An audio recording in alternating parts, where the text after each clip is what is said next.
سلام زي خبركم تخطاتلتي بين تي في نلو مسوني سلاسات قمتي كالاي تحستو علتاو زينا حيزلكم مصيلخو كم وترو كيساف تصامي رباتنا نختكتاتو لاند عدمكو بقدامنت ارسته زينا أمباسادر أمريكا مس حلافي ستاف مكل خال إثيوبيا أوتو برهانو جلا زته أكايدو أجندا زي حقاوي أخيبا كادرتات حوحات ممليسو يزرارب مجلتي سيميكو أو كل الأمحرة نأوارح زغتسله جونسن سابينن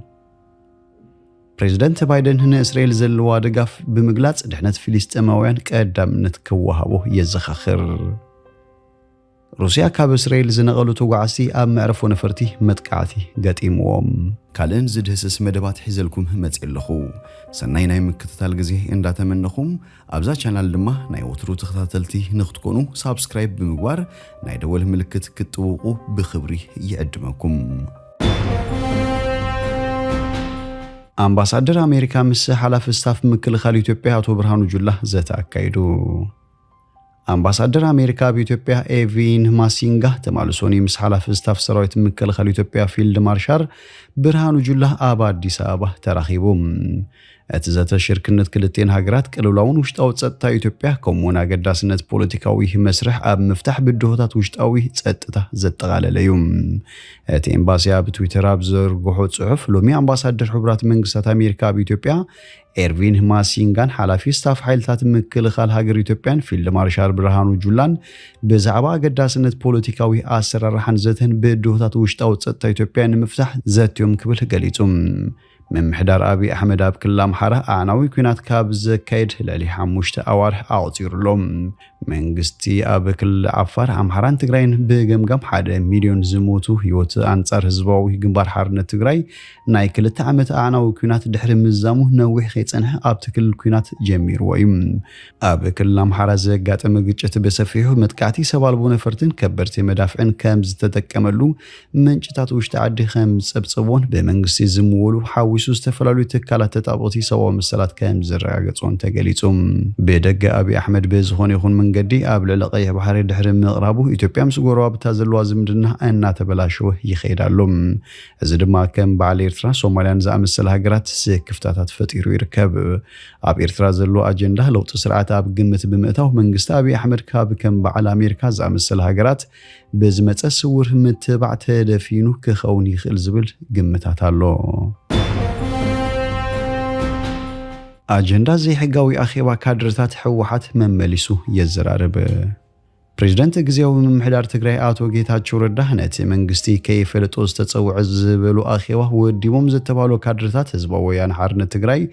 ኣብቶም ዝተተሓዙ አጀንዳታት ከይተዘራረቡ ተበቲኖም እቶም ካድርታት አኺቦም ስዛዘሙ ንመርገጽዮም ዘነጽር 6 ነጥብታት ዝሓዝህ መግለጽ ውጽዮም غزيو ممحدار ክል ትግራይ ነቲ አኺዋን ምስራስ ዝወሰዱ ስጉምቲውን ትካላዊ አሰራርሓ ዘይተኸተለ ስጉምቲ ክብሉ ነቂፎም አቶ ጌታቸው አፍቲ ዝሓለፈ ቀዳም ዝወጾ መግለጺ እዚ አኺባ መንግስቲ ዘይፈልጦን ዘይሕጋውን ዝብሉ ኮይኑ ኣብ ልዕሊ ገለ ሓለፍቲ ዞባታት ስጉምቲ ከም ዝወሰደ ገሊጹ ነይሩ ነዚ ሲዕቦት ኩነታት ከዝራርብ ቀኒሎም ኣብ ትክልል እዚ ዘይተለምደ ክስተታት ኮይኑ ብዙሓት እንታይ ተፈጢሩ ኢሎም ይሓቱሎም ካልኦት ድማ ኣብ ውሽጢ ሕወሓት መምቕቃል ከም ዘሎ ከንፍቱ ቀንዮም ሕወሓት ተማሊ ኣብ ዕላው ናይ ፌስቡክ ኣካውንት ኣብ ዘርግሑ ጽሑፍ ግን 82 ሚታዊት ላዕሎት ካድረታት ኣብቲ ምስ ትካላዊ ኣሰራርሓ ተኸቲሉ ዝተጸውዕ ሕጋዊ ዝበሉ ዋዕላ ከም ዝተሳተፈ ሓቢሩ አቶ ጌታቸው ረዳ በ27 ጥቅምቲ ሓላፍነት ሸለል ብምባልን ሃፍቲ ህዝቢ ምብኻንን ብዝብል ሽዱሽ ሰበስልጣን ካብ ስርሖም ኣባሪሩ ነይሩ ምስ ፌደራላዊ መንግስትን መሻርክቱን ንኽልተ ዓመት ዝተኻየደ ደማዊ ኩናት ኣብ ህዳር 2022 ብውዕል ፕሪቶሪያ ምብቅዑ ዝከርዩ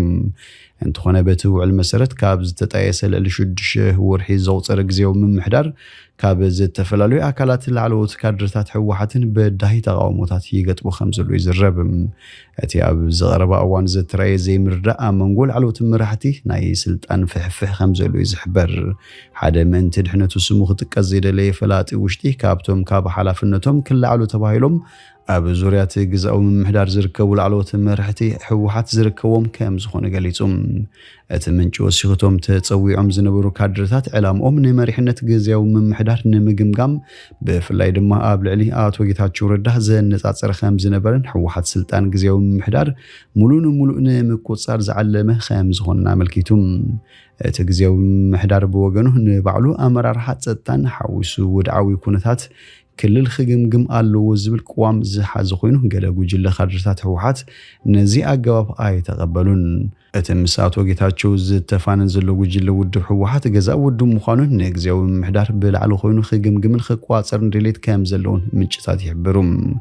እቶም ብቁልዕ ዘይተገልጹ ክልተ ኣጀንዳታት ግን ኣብ መጻኢ ካብ 10 ክሳብ 15 መዓልታት ኣብ ኣኼባ ካድረታት ክዝተየሉ ምዃኑ ኣብቲ መግለጺ ተጠቒሱሎም እቲ ኣጋጢሙ ዝነበረ ፍልያት ከይገድድ ዝተፈተነ እኳ እንተኾነ እቶም ካድረታት ኣብቲ ዝተኸልከለ ኣኼባ ተታሒዞም ዝነበሩ ኣጀንዳታት ከይተዘራረቡ ከም ዝተበተነዩ እቲ ዝተረኽበ ሓበሬታ ዘመላኽት ኣብ ፈለማ ወርሒ መስከረም ኣቶ ጌታቸው እቲ ንሱ ዝመርሖ ግዝያዊ ምምሕዳር ትግራይ ኣብ ዞባታት ወረዳታትን እግሩ ከም ዘይተኸለ ብምጥቃስ ገለ ወረዳታት ንባዕለን ኣካል እቲ ግዝያዊ ምምሕዳር ገይረን ከይቆፅራ ብዝተወደበ መንገዲ ምንቅስቃስ ይግበር ምንባሩ ተዛሪቡ ነይሩ እቶም ኣብ ውድብ እቲ ዘይሕጋዊ ኣኼባ ዝተሳተፉ ሓለፍቲ ዞባታት ካብ ዝሓለፈ ሓሙስ 15 ጥንቅት ጀሚሮም ካብ መዝነቶም ከም ዝተሰናበቱ ተነጊሮም ከም ዝኾነ ይዝረብ እዞም መላዓልቲ ህዝቢ ነቲ ኣብ መሬት ኣጋጢሙ ዘሎ ፀገም ንምፍታሕ ህዝቢ ሒዝካ ኣብ ክንዲ ሙፋር ናብ መቐለ መፂኻ ምእካብ ዕላምኡ ግልፂ ኣይኮነን ክብል ኣቶ ጌታቸው ነቒፉ ነይሩ እቲ ካብ ካድረታት ሕወሓት ዝወፀ መግለፂ ኣብ ውሽጢ ውድብ ሕማቃት በዚሖም ከም ዘለውን ብገምጋም ከፅርዮን ከም ዝደልዩን ይሕብር መግለፂ ሰሜኮ ኣብ ክልል ኣምሓራ ንኣዋርሕ ዝቐፀለን ጎንፅን ሳዕቤንን ኣብ ኢትዮጵያ ክልል ኣምሓራ ካብ ወርሒ ሓምለ ጀሚሩ ኣብ ብዙሓት ወረዳታት ብረታዊ ጎንፅታት ከም ዝነበረን ኮሚሽን ሰብኣዊ መሰላት ኢትዮጵያ ኢሰመኮ ኣፍሊጡ እቲ ኮሚሽን ሎሚ 30 ጥቅምቲ 2023 ኣብ ዝወፅኦ መግለፂ እዚ መግለፂ ክሳብ ዝወፅሉ ግዜ እዚ ከባቢታት ሓይልታት ፀጥታ ፋኖ ተባሂሉ ዝፍለጥ ጉጅለን በብግዚኡ ክቋፅሮ ዝፀንሐን እዩ እቲ ኮሚሽን እዚ ጎንፅታት ኣብ ሰብኣዊ መሰላት ማሕበራዊ ምንቅስቃስን ዘስዓቡ ኣሉታዊ ሳዕቤን ምክታሉ ከም ዝቐፀለ ብምጥቃስ ብፍላይ ምስ ዝምልከቶም መንግስታዊ ሓለፍቲ ኣብቲ ጎንፂ ዘጋጠመሉ ከባቢ ዝነብሩ ሰባት ናይ ዓይኒ መሰኻኽር ገዳያት ስድራ ገዳያትን ብምዝራብ መረዳእታት ምትእኻቡ ገሊጹሎም ኣብ ወርሒ ጥቅምቲ እውን ናይ ድሮን ሓዊሱ ብከበርሲ ብረት ብዝተፈፀመ ምጥቃዕቲ ኣብ ልዕሊ ሰላማውያን ሰባት ሞት ናይ ኣካለ ጉድኣትን ሙራድን ሰባት ካብ ከባቢኦም ካድሙ ከም ዝተገደዱን እቲ መግለፂ ቦታታትን ዕለትን ብምጥቃስ ኣስፊሩሎም ብኻልእ ወገን ከዓ ንሲቪል ሓለፍቲ መዝነት መንግስቲ ዕላማ ዝገበረ መጥቃዕታት ቅንፀላታትን ጭውያን ከም ዝተፈፀመ እዩ መግለፂ ጠቒሱ ብተወሳኺ ኣብቲ ጎንፂ ዝተረኣዩ ከባቢታት ፆታዊ ዓመፅ ምፍፃሙ መረዳእታ ከም ዝበፅሖን እዚ ብህፁፅ ተመርሚሩ ስጉምቲ ክውሰድ ይግባእ ኢሉሎም ኣብ ልዕሊ ሲቪል ትካላት ንግዲ መሰረታዊ ትሕተ ቅርፅታትን ህዝባዊ ንብረትን ግራውትን ኣኻልን ከይተረፈ ንዝወርድ ዘሎ ጥፋት ትኹረት ክወሃቦ ተመዛበልቱን ናብ መንበሪኦም ንኽምለሱ ኩነታቶም ከመዓራርየሎም ክብል ኢሰመኮ ኣብቲ ዝወፅኦ መግለፂ ሓቢሩ ይርከብ ፕሬዚደንት ጆ ባይደን ንእስራኤል ዘለዎ ድጋፍ ብምግላጽ ድሕነት ፊሊስጤማውያን ቀዳምነት ክወሃቦ ኣዘኻኺሩ እስራኤል ንወሽመጥ ጋዛ በኣጋር ንምእታዋ ብትቀራረበሉ ዘላ እዋን ፕሬዚደንት ጆ ባይደን ምስ ቀዳማይ ሚኒስትር ቤንያሚን ነታንያሁ በሰንበት ኣብ ዝገብሮ ዝርብ